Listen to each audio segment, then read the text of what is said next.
Hello ladies! So a lot of you guys were asking me about my freelance makeup kit, so I figured since I am packing the hell out of my kit right now, oh my god, it looks insane, my bed is a mess. Since I'm packing my kit right now, I was like, hey, I just cleaned my brushes and packed my brush belt. I think I'm going to film it.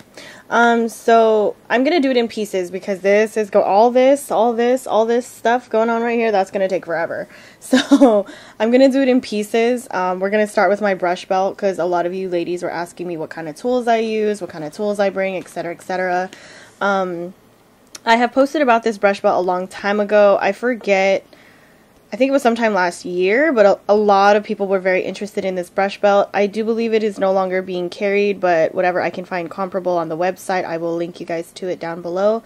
There is a different pro set now with different, and it actually comes with brushes. That one I believe is somewhere over $100 or something like that, but it does come with the brushes that are in it with like a really pretty easel type stand that I personally really love. If any of you ladies have been to the Sephora classes that carry these brush sets, that's a good way to get an idea of what they look like.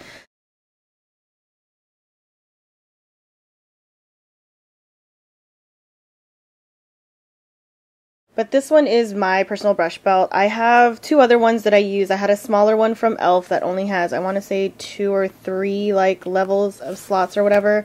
And then I have my MAC one, which has about the same level, this one where there's about 4. And then this is my Sephora Pro one.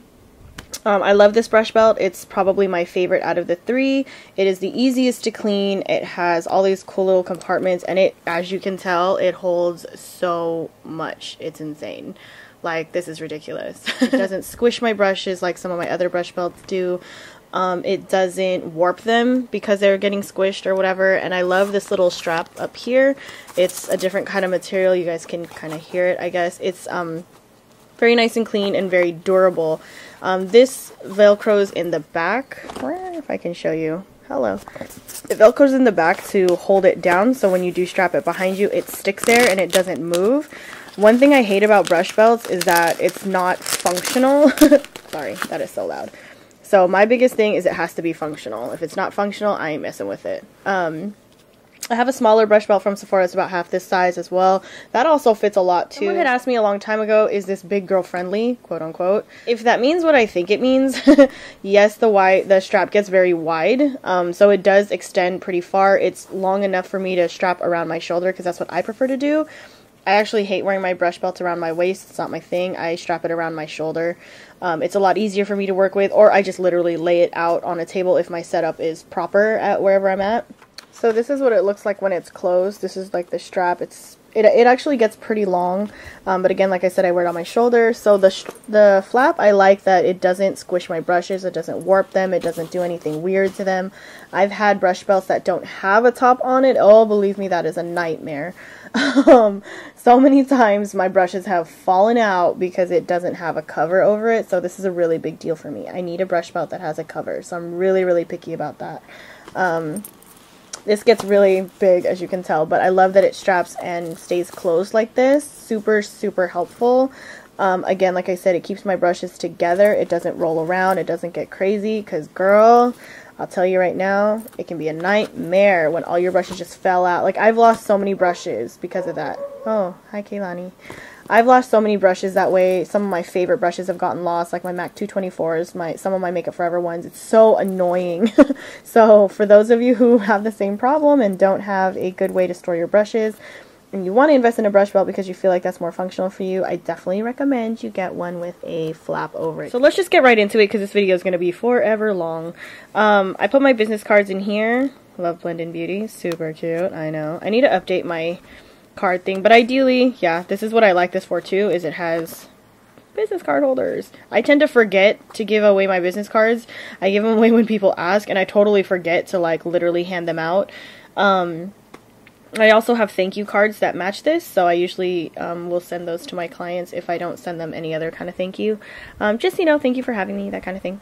I have brushes here in the front. So this one has like 1, 2, there's another one here, 3, and then 4. So it has 4 tiers worth of slots. There's a lot of room in this brush belt.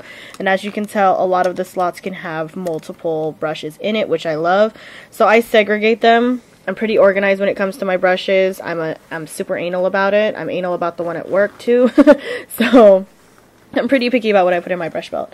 I put 2 shorter brushes here in the front. This one is a smaller mineralized face brush from Sephora. Super cute. Perfect for blending out a contour or setting underneath the eyes, whichever. You'll notice that a lot of my brushes are multi-use brushes, by the way. I also have a brush for everything. Again, very anal. This one is one of my favorite brushes for foundation, especially with the Makeup Forever HD, which is one of my favorite foundations to use on a makeup gig.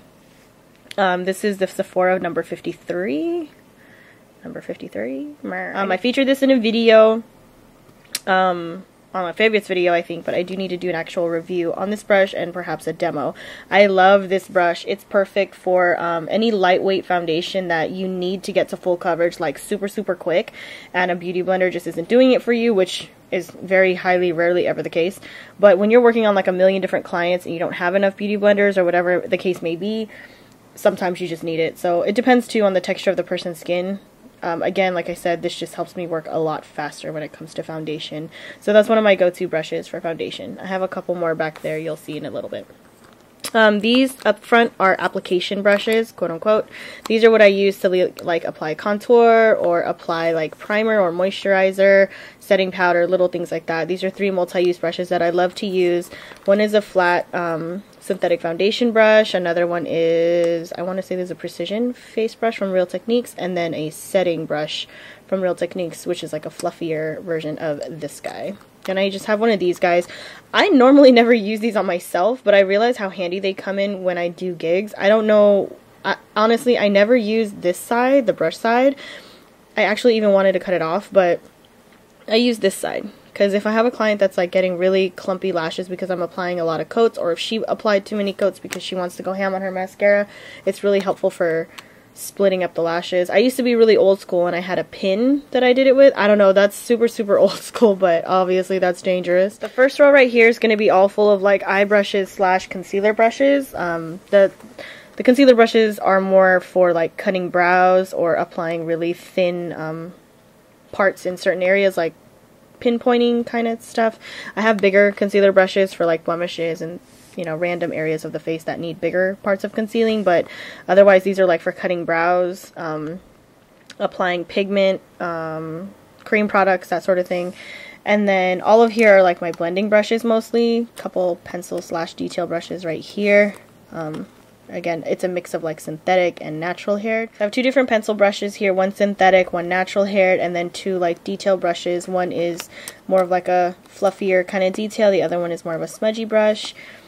These are my dome-shaped blender brushes. So I have 2 MAC 217s, and then I think I have, it's like a Sephora version, the first Sephora version that looked like a 217, and then this is the new Sephora version, which is a number 27. I love these brushes for blending. They're absolutely amazing. So I have a lot of those. So I have about 4 of those. I have another MAC 217. I don't know where the hell it went though. I usually have a bunch of these kind of brushes, but I have a smaller scale wedding this Saturday. I mean, it's big, but not. It's like an average size, I would say. It's about 6 or so people. If I had a 10-person wedding, I would definitely have at least 2 more in here. I like to clean my brushes in between clients just for sanitary sake, but sometimes you use like 2 brushes per client or something like that, and honestly, like, it's just best to have multiples of your favorite kinds, and this is one of my favorite kind of blending brushes. These are some detail blending brushes that I have that are a little bit more precise. This one is a little bit more sharp. This one is just a little bit more like smaller at the tip, and then this one is kind of in the middle. Some of my favorite blending brushes are all here. Some are fluffier than others. I got my basic MAC 224. I have two. Wow, I can't talk. I have 2 224s. I have no idea where the second one has disappeared off to, but regardless, I have about 4 different kinds of blending brushes here. I usually use this one from Studio Gear to like overall blend, and I use these 2 right here, Sedona Lace and Sigma, for like applying crease colors, and I usually use a 224 for more like buffing it in. A lot of my brushes are multi-use, again, like I said. I tend to have brushes that I like to use. I'm really picky about that. Again, like I said, I'm pretty picky about my brushes. Every brush has a purpose. Moving over here, I have a lot of like my flatter shader brushes. I have the smaller ones here, the bigger ones here, a mix of synthetic and natural haired. My concealer brush is there. And then I have a bunch of different angled and pinpointed kind of eyeliner brushes. So, so many here. This is like my brush and my brow and eyeliner brushes. So yes, I have a ton of different ones. Why? Because everybody's brows are different.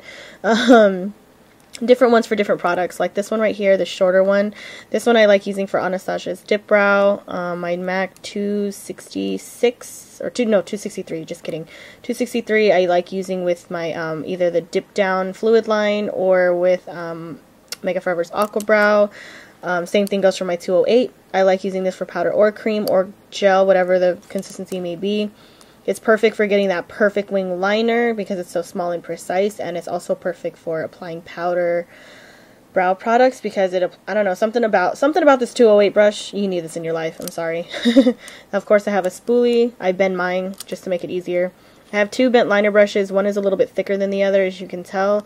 One is from Tarte, this little teal one. It's dual ended, so there's like a thinner tip on the bottom for more precise lining for someone who wants an extremely thin line.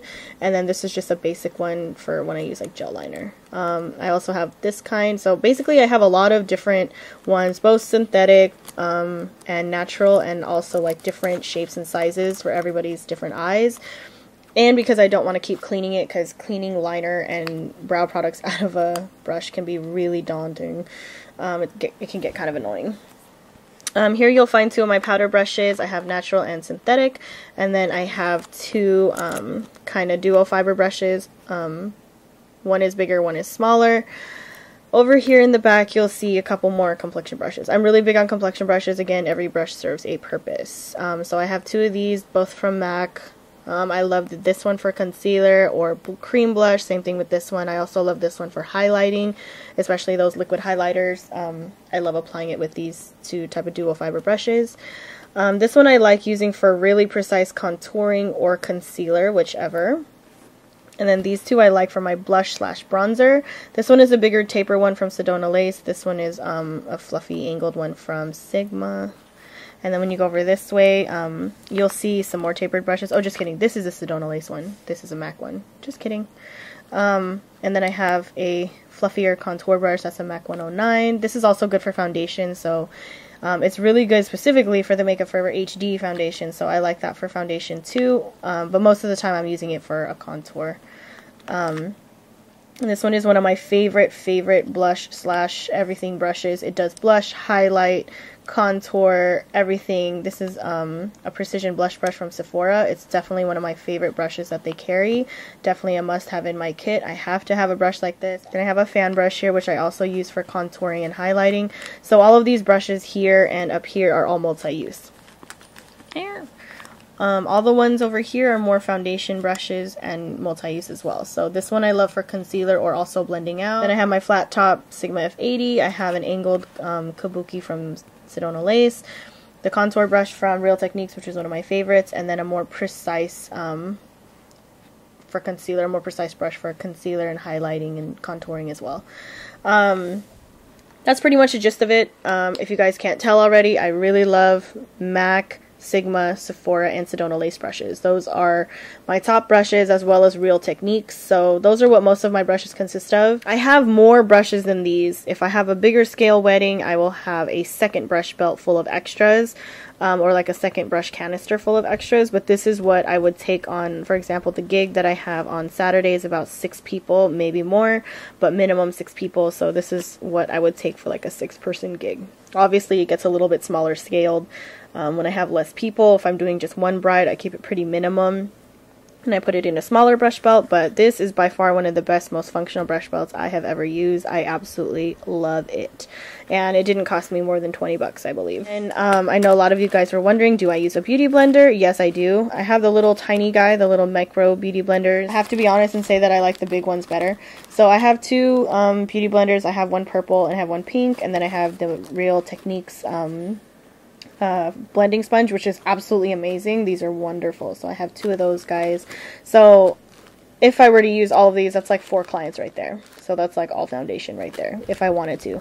But I really use these for blending, unless the client has like really severe texture on her skin, in which case a beauty blender is going to be your go-to tool for her complexion.